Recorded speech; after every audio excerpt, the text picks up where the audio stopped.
And look, it's the demon hunter up there shooting his gosh darn hands at us, but as we use RB to evade, we should be able to get out of here really quickly. You have to slash through it if you get caught. I dodged the wrong way, so I'm gonna have to just continue moving forward. You can spend time and shoot at him here, but if you go through the door, then as you can see, you can just make it out safely.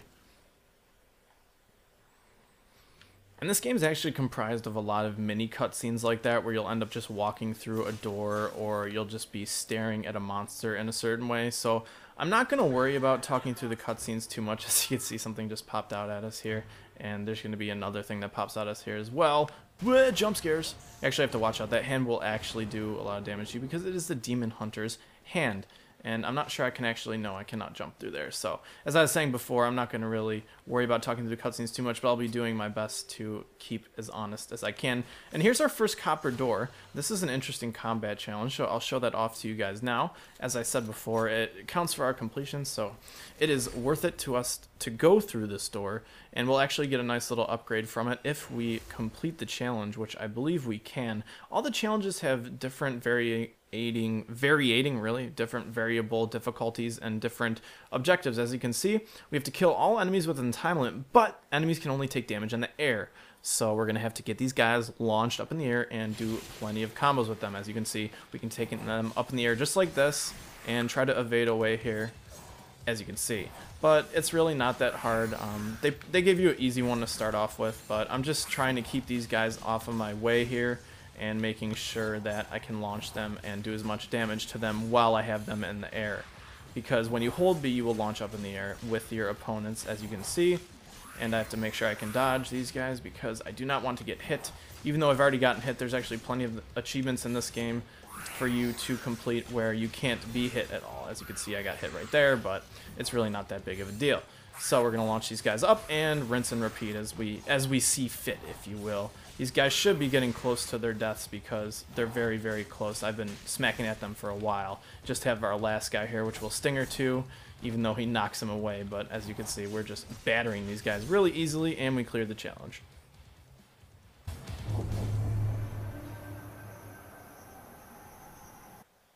Now, clearing challenges will actually drop these little items here. These are called health cross fragments. You have to collect 4 of them to create a health cross, which will allow you to gain health, from what I can assume. I have not done that yet, but I will as we open more doors here, and I will learn as I play on my other file through this game. It isn't going to be blind, it's going to be semi-blind in that I haven't exactly mastered the levels, but I've played through them once or twice before.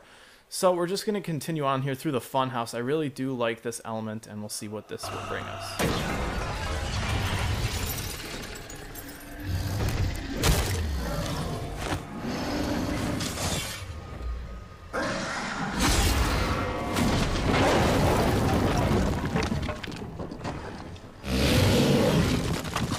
Here. And there goes our demon hunter. So we're left now to look at the damage that we've done, but that was a pretty nice block, I do have to say, Dante. We do have a little bit more to discover here in the haunted house. A couple more spiders to kill. I believe we have a tortured soul to grab right here, as you can see. Very nice. That is 2 out of 8, I believe, that are in this level, or 2 out of 6. We can't get through that door, so another inaccessible area as we are here, but we will just continue exploring this whole thing. I will go around this corner because there is something else. The jump scares I'm used to, so I apologize if I'm not reacting to them. It is just more to create more of an environment here in this haunted house, as I was saying before. Just more souls and one more tortured soul to grab here. One thing to think about here, if you are doing a lot of pause type combos, after you hit the Y button twice, which is one of Dante's combos, there's a little pause there. And when your sword shines, that's when you know you can get your correct combo. But if you just keep going through, as you can see, it's just a normal combo. So a nice little hint that Ninja Theory put in there to make sure that you get your combos down and you can get the hang of the pause feature. Because the pause function is kind of weird if you haven't played a fighting game or hack and slash game before. So just something to think about. Here we have a nice little gear or a music player clock room here, and we're just going to try to run right through as we can. Not good. Yeah, whatever.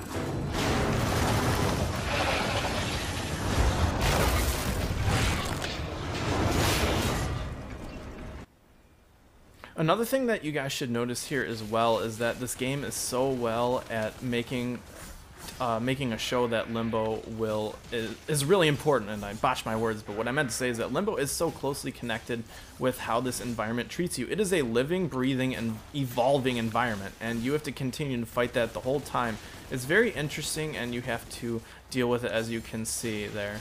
I'm just going to try to hit these guys without getting hit by the gears, because the gears will actually damage you in this level if you probably didn't figure it out already, but we'll just continue to kill these guys as we can. Just keep launching them into the gears and doing damage. Get ourselves some more combat grades, get some more points for the end of the level here. We got ourselves hit, as you can see. Getting hit will drop your combo, and as you can see, getting hit will drop your combo even further if it's already been dropped. So I'm just going to keep trying to poke these guys right into the gears, and there we go. And as you can see, another way that Limbo is living and breathing, it will react to what you're doing here. And this is basic platforming. All you have to do is jump over the gears and time it correctly, and you're out of the funhouse.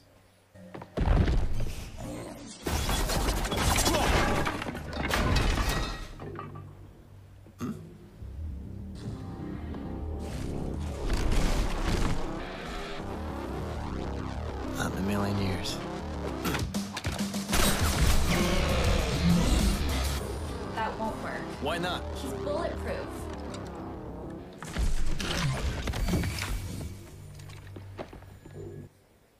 One thing that you'd want to notice from that cutscene there, besides everything getting thrown at you and you getting continually attempted at being killed, is that you should notice that there was a white wig that landed on top of Dante's head there. There's a little homage to the Devil May Cry series. This is a prequel to all the other Devil May Cries. I'm going to buy this for our Stinger. This is another upgrade.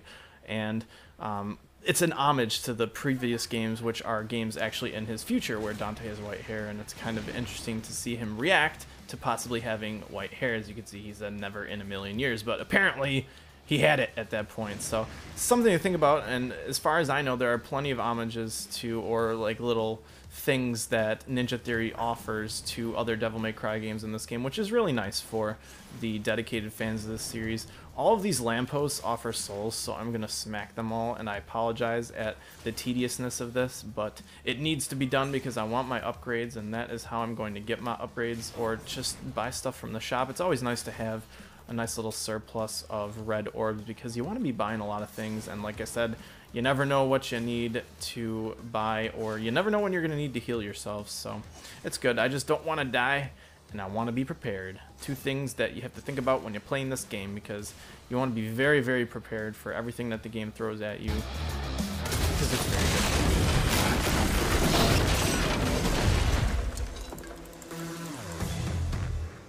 good. Okay then, let's fight. Dante, wait!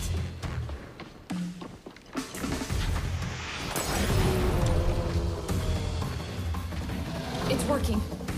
You can fight him now. It won't be easy. Hunters are brutal fighters. So here we go, guys. Our first fight with the Demon Hunter. As you can see here, you can knock him around. You're going to have to dodge what he throws at you here. As you can see, he will continually attack you, and you want to hit his face. So you want to make sure you can get him, and you can knock him down just like that. And you can go in with a stinger or something like that, just a heavy combo, and he will be even down further. And you can just continue to farm your gosh darn points. As you can see, I'm already up to an S rank here on him. Just continue to combo him and just do as much damage as you possibly can, and just continue shooting him.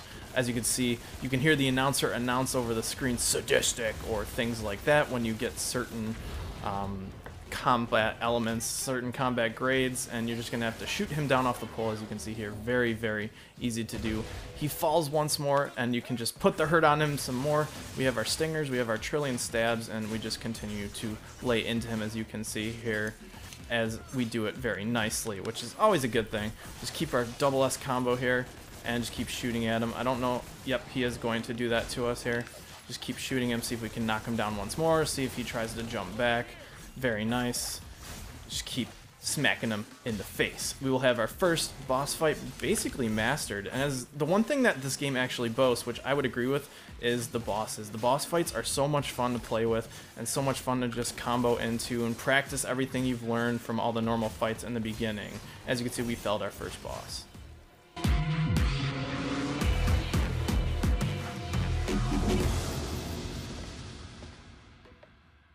Game over.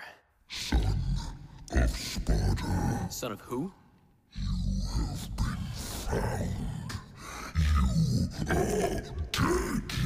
Just like your Or mother.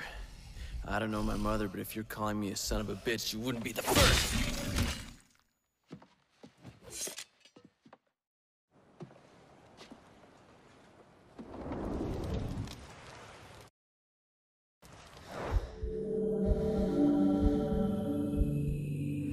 My mother.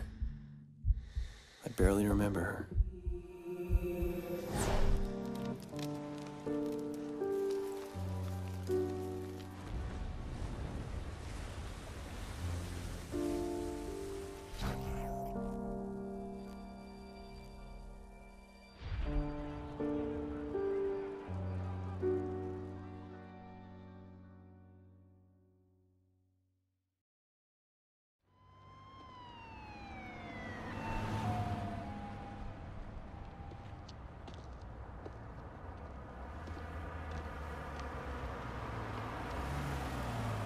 Are you okay, Dante?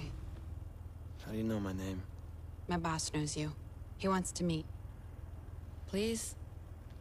I helped you back there. I didn't ask for your help.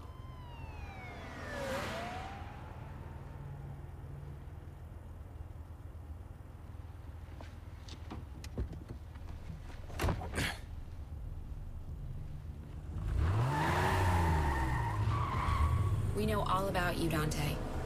I'm with an organization called The Order. Heard of it? Something to do with that masked freak on the net? That's my boss. Wonderful. Can't wait. We're just receiving reports of a terrorist attack that's taken place at the Bellevue Pier in the Western District of the city. Police are asking the public to remain vigilant. Further, terrorist attacks could take place anywhere, anytime, and when you least expect them. We have your scent, son of Sparta. Now it is just a matter of time.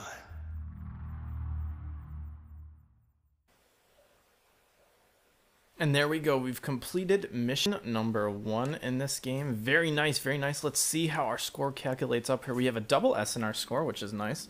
An A in our completion time. And as you can see, different grades will give you different multipliers on your actual experience here. We got 63% of our completion, so it gives us another ×5. But we ended up getting an S overall, which is pretty good. Gives us 2 upgrade slots to use here, and we have ourselves a leaderboard score, which is pretty gosh darn good. And with the first mission done and basically everything explained that I have for you guys, I think I'm going to take a quick break. I'll see you guys later. Hopefully you've enjoyed this first session of my Let's Play of DMC Devil May Cry. This has been Duffkin56. I will see you guys later. Peace out. Bye.